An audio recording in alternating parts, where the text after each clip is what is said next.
Saludos a todos, mi nombre es Dani Armando Gaviria, alumno de la Universidad Nacional Abierta de Distancia UNAT.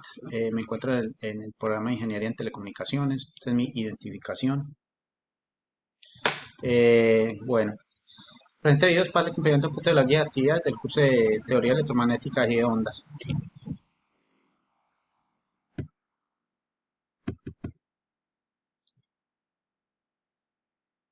Actividad, respuesta, escriba con sus propias palabras estos puntos. Entonces dicen, ¿cuáles son los modelos de propagación de las ondas electromagnéticas? Las ondas se propagan por medios no guiados, terrestres, espaciales, celestiales, ionosféricos, alto virtual, propagación por reflexión atmosférica, propagación por retransmisión satelital y propagación por enlaces de microondas. Eh, ¿Qué es el fenómeno de reflexión total de una onda electromagnética? El fenómeno de reflexión total ocurre cuando el rayo incidente colisiona contra una superficie refractante o un espejo, el cual hace que la onda o el rayo se regrese al medio de la onda incidente. 3. ¿Cuál es el fenómeno de refracción total a onda electromagnética? Este refracción ocurre cuando el rayo incidente cruza una superficie de separación de dos medios. ¿Cuál es el propósito de la ley de Snell en el estudio de la propagación de ondas? Es una fórmula utilizada o usada para para el análisis del comportamiento de las ondas o de los rayos cuando cruzan una superficie que separa, bueno, que separa otra superficie. Ejercicio 1. Entonces, una onda electromagnética de frecuencias 83 MHz, ya que esos dos números coinciden con mi grupo y el último número del curso como tal, porque mi grupo es solo un dígito, entonces tomé esos dos. Y una potencia esencial milivatio metro cuadrado. Incide desde el aire con una impedancia intrínseca de 120 piohmios, perpendicular a una pared infinita con una impedancia intrínseca de los tres últimos dígitos más 10 de mi cédula serían 656 ohmios. Entonces nos pide calcular la onda de refracción, no, calcular la potencia reflejada y la potencia transmitida, perdón. Pasamos aquí, tenemos la pared, aquí tenemos la potencia reflejada y la potencia transmitida. Entonces lo que vamos a hacer es cuánta potencia cruza esta pared. Aquí tenemos los datos y pasamos a calcular. Entonces, hallando los coeficientes y hallando todos los coeficientes, pasamos a hallar la potencia reflejada que se calcula, o la potencia reflejada es igual a la refractancia por la potencia de entrada, o potencia de incidencia. Y esto nos da 7.2152 milivatios metro cuadrado. Y la potencia transmitida se calcula con la transmitancia por la potencia de incidencia. Y nos da como resultado 92.7040 milivatios metro cuadrado. Esa es la potencia transmitida. Tenemos pantallas de GeoGebra. Tenemos aquí un análisis. Y ejercicio 2. Una onda electromagnética de frecuencia G y una potencia de 100 milivatios metro cuadrado llega desde un generador localizado a 12 centímetros de la pared con un pin from the air o incidente desde el aire como medio con una impedancia de 120 piohmios perpendicular a la pared con una impedancia intrínseca de eta 2 igual a los tres dígitos de mi célula más 10 que dan 656 y 20 centímetros de espesor.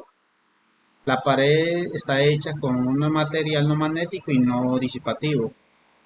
En el otro lado de la pared se localiza un receptor eh, a 20 centímetros de la pared. Tenemos los datos, la frecuencia tenemos la potencia incidente, tenemos Z1, raíz intrínseca, Z2, Z3 y tenemos beta, tenemos el grosor o espesor de la pared. Entonces aquí pasamos a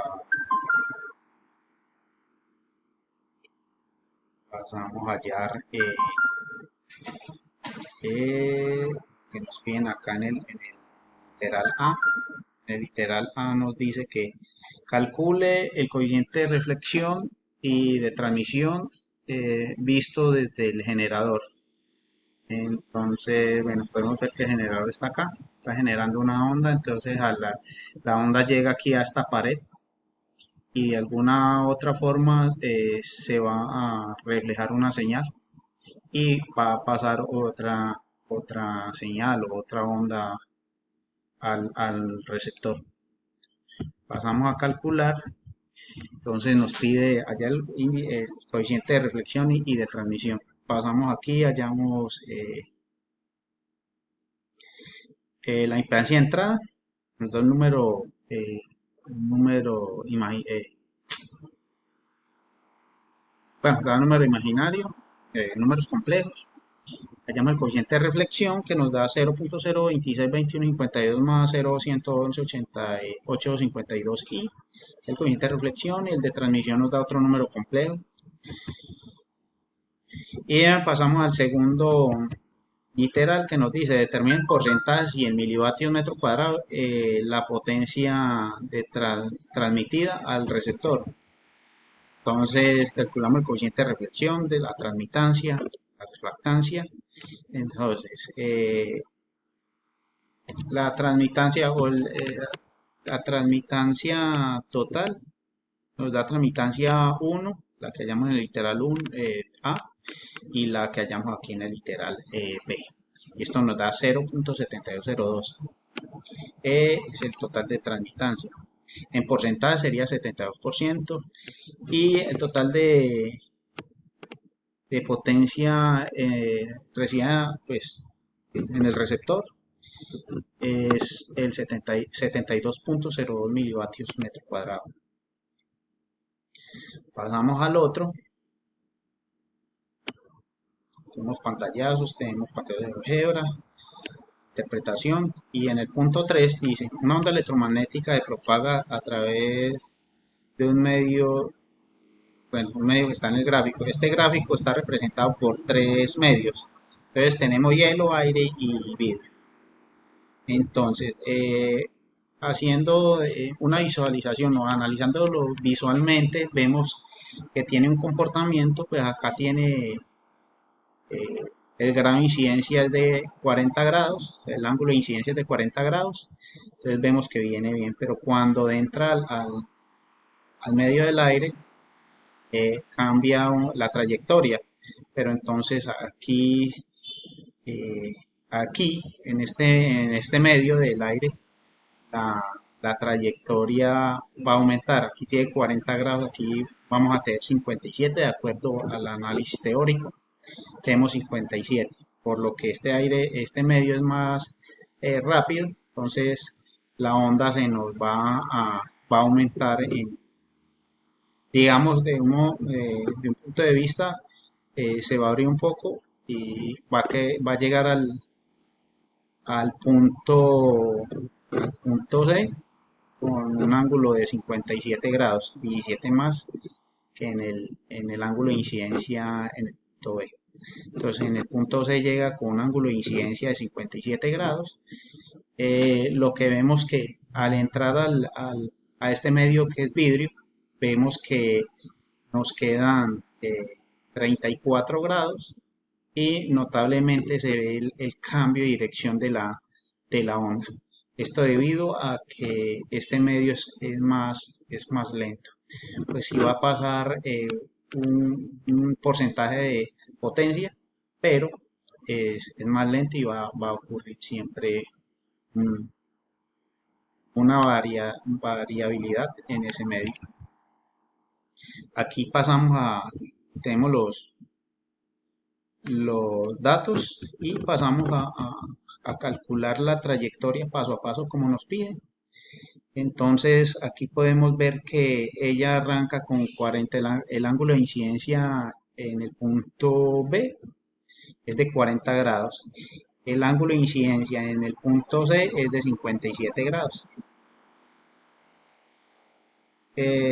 Pasamos a hallar el ángulo del último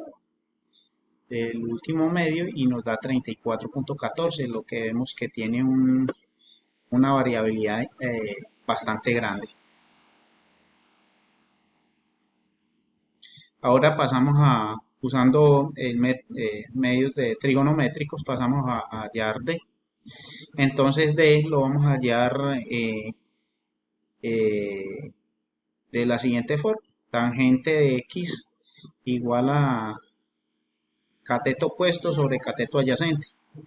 Entonces sabemos que cada medio tiene un espesor de 0,656 metros, lo que nos va a servir para hallar la distancia de D, ya que tenemos el ángulo y tenemos un cateto.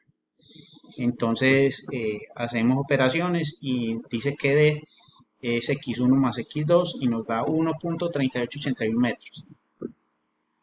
Aquí en este gráfico que quedó algo torcido, pero se ve, entonces tenemos el ángulo que nos dan, que es el ángulo, son 50 grados, pero respecto a la superficie de separación. Y nosotros pues medimos los 40 grados de la línea imaginaria al punto de incidencia.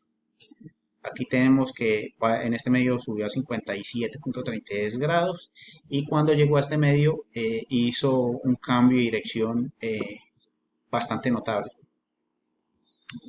En el ejercicio que piden de ejemplo, pues si tuviéramos un enlace de microondas, un enlace establecido ya y nos hacen una edificación en la mitad del enlace y nos obstruye la línea de vista, que sea un edificio con paredes de vidrio como la torre financiera de Bitcoin, entonces veríamos que se asemeja mucho a lo que vimos anteriormente en el ejercicio 3.